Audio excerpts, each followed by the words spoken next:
तया विलसितेष्वेषु गुणेषु गुणवानिव अंतः प्रविष्ट आभाति विज्ञानेन विजृंभितः। अब भगवान के बड़े अद्भुत स्वरूप की यहाँ पर चर्चा कर रहे हैं कि तया विलसितेष्वेषु, तीन गुण हैं, सतोगुण, रजोगुण, तमोगुण, जिनकी हम तब से चर्चा कर रहे हैं। तो तीनों गुण जो हैं उसी माया के विलास हैं। तया विलसितेष्वेषु गुणेषु गुणवानिव, तो वो जो तीनों ही गुण हैं, तीनों ही माया के गुण हैं, सतोगुण, रजोगुण, तमोगुण। और इनके भीतर रहने वाले परमात्मा हमें कैसे मालूम पड़ते हैं कि विलास सरीखे मालूम पड़ते हैं कि वो भी माया में ही विलास कर रहे हैं, वो भी माया में रहते हैं। लेकिन ये सत्य नहीं है, ये हमें दिखलाई पड़ता है। कभी कभी हम देखते हैं कृष्ण कन्हैया यशोदा मैया की डांट से डरे हुए भाग रहे हैं, कभी यशोदा मैया की डांट से छिपे छिपे भाग रहे हैं, कभी माटी खा रहे हैं, कभी माखन चोरी कर रहे हैं। तो ये विलास देख करके हम संकोच में पड़ जाते हैं। ब्रह्मा जी पड़ गए तो हम क्यों ना पड़े, हम भी मोह में पड़ जाते हैं कि ये तो खुद माया में पड़ करके लीला कर रहे हैं। लेकिन वो माया में नाचते नहीं है, वो माया को नचाने वाले हैं, वो मायापति हैं। तो अंतः प्रविष्ट आभाति विज्ञानेन विजृंभितः, तो जब वो स्वयं भगवान भी उस माया के भीतर रहते हैं तो हमें ऐसा ही लगता है कि वो भी मायामय हो गए हैं। लेकिन वस्तुतः क्या है, विज्ञानेन विजृंभितः, वो वास्तव में तो वो परिपूर्ण हैं और माया से रहित हैं। वो माया में नाचने वाले नहीं, माया को नचाने वाले हैं और माया उनके द्वारा चलती है। कैसे, एक बड़ा अच्छा उदाहरण दिया है आगे। यथा यवहितो वह्निर्दारुष्वेकस्वयोनिषु नानेव भाति विश्वात्मा भूतेषु च तथा पुमान्। देखो एक बड़ा प्यारा यहाँ उदाहरण देते हैं कि यथा यवहितो वह्निर्दारुष्वेकेषु अश्वेकस्वयोनिषु। जैसे अग्नि है, अग्नि के कितने स्वरूप है, अग्नि तो वही एक ही स्वरूप है जो जिसमें दाहिका शक्ति और प्रकाशिका शक्ति दोनों है। वो प्रकाश भी करती है और जला भी देती है, दो काम है अग्नि के, दोनों गुण हैं। लेकिन विचार करो कि आपने एक स्थान पर बहुत सारी लकड़ी रखी और उसमें आग लगा दी। अब आपको एक अग्नि दिखाई दे रही, अब आपने वो लकड़ियां उठा उठा के अलग अलग रख दी और प्रत्येक लकड़ी जल रही है, उसमें अलग अलग आपको अग्नि विद्यमान दिखलाई पड़ रही। तो क्या वो अलग अलग अग्नि है? नहीं, चाहे आप लकड़ियों को एक साथ जलाओ या अलग अलग जगह जलाओ, उन प्रत्येक लकड़ी के भीतर जो अग्नि है वो अग्नि एक ही है। तो वैसे ही नानेव भाति विश्वात्मा भूतेषु च तथा पुमान्। भूत यानी प्रत्येक प्राणी मात्र और पुमान यानी मनुष्य। तो सभी प्रकार के जितने जीवधारी हैं उन सबके भीतर आत्मा भले ही विभिन्न विभिन्न हो, लेकिन वस्तुतः वो सब परमात्मा का ही अंश है, एक ही रूप है, वो सब भगवान का रूप ही आत्मा है। असो गुणमयैर्भावैर्भूत सूक्ष्मेन्द्रियात्मभिः स्वनिर्मितेषु निर्विष्टो भुंक्ते भूतेषु तद्गुणान्। भगवान की लीला को समझना है ना, तो जैसे हमारे ऋषि मुनियों ने कहा कि भैया सब में भगवान है, किसी को कष्ट मत दो। ये बात समझनी है तो ये श्लोक को पढ़िए। अशौ गुणमयैर्भावैर्भूत सूक्ष्मेन्द्रियात्मभिः, संसार के जितने भी जीवधारी हैं ना वो किन गुणों से बनते हैं? भूत सूक्ष्म, सूक्ष्म भूत हुआ, इंद्रिय हुई, तन्मात्रा हुई, और ये जितने भी महत् विकार आदि हुए, इन सबके द्वारा जो संसार बनता है। स्वनिर्मितेषु निर्विष्टो भुंक्ते भूतेषु तद्गुणान्।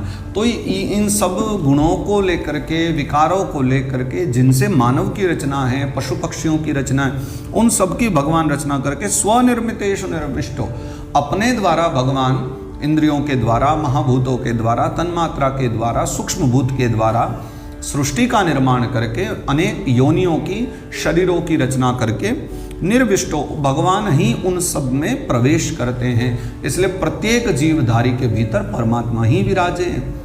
इंद्रिय तन्मात्रा, सूक्ष्म भूत आदि के द्वारा निर्मित जो शरीर हैं, उनके भीतर जो आत्मा है वो उसी एक ही परमात्मा के विविध अंश हैं। जैसे एक ही अग्नि विविध लकड़ियों में जल करके अलग रूपों में दिखलाई पड़ती, अग्नि भी विविध रूप में दिखलाई पड़ती है।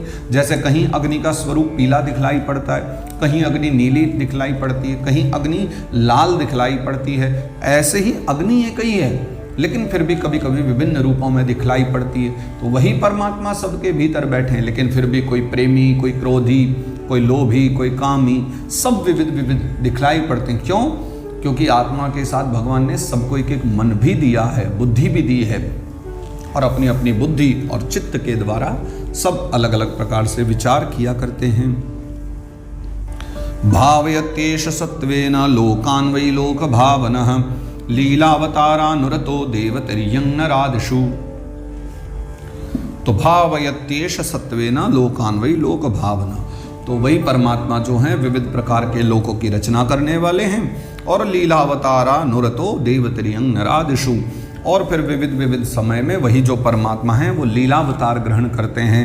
और देवता, पशु, पक्षी, मनुष्य आदि जो योनियां हैं उनमें भगवान लीलावतार ग्रहण करके जो सत्व गुण हैं अपने उस सत्व गुण के द्वारा लालन पालन करते हैं। यथा कोई महात्मा के रूप में भगवान प्रकट हो गए, अनेक जीवधारियों का पालन करते हैं। किसी भक्त के रूप में प्रकट हो गए, अनेक लोगों का पालन करते हैं। जो कुत्तों को भोजन करा रहा है, पक्षियों को भोजन करा रहा है। तो इसलिए हमारे यहाँ क्या कहा जाता है कि जो व्यक्ति धर्म कर्म बहुत करता है ना, कहते हैं साक्षात स्वयं भगवान का अवतार है, तो भगवान का रूप है, ऐसा बोलते हैं लोग कि भैया साक्षात भगवान किसी वो है इसकी गति। क्यों?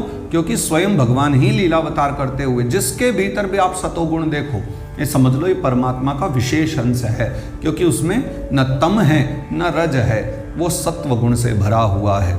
ऐसी मन में कामना रखनी चाहिए। और इसके साथ यहाँ पर श्रीमद् भागवत जी के द्वितीय अध्याय को, प्रथम स्कंद के द्वितीय अध्याय को विश्राम दिया है। इति श्रीमद् भागवते, जय जय श्रीमद् भागवते महापुराणे पारमहंस्यां संहितायां प्रथम स्कंदे नैमिषोपाख्याने द्वितीयोऽध्यायः। इस प्रकार श्रीमद् भागवत जी के महापुराण में पारमहंस्यां संहितायां, इस परमहंसों की संहिता भागवत जी के प्रथम स्कंद में यह नैमिषोपाख्यान नामक द्वितीय अध्याय गाया गया है। आओ इस द्वितीय अध्याय के सत्र को यहाँ विश्राम दें। कल तृतीय अध्याय से फिर आगे हम चर्चा करेंगे। और तब तक आप सभी भागवत जी के इन दिव्य सूत्रों को स्मरण करते रहें, श्रवण करते रहें। आप सभी को जय सिया राम, जय श्री कृष्ण। श्री गोवर्धन नाथ की जय। श्री वृंदावन बिहारी लाल की जय। श्री वेद व्यास भगवान की जय। श्री सुखदेव भगवान की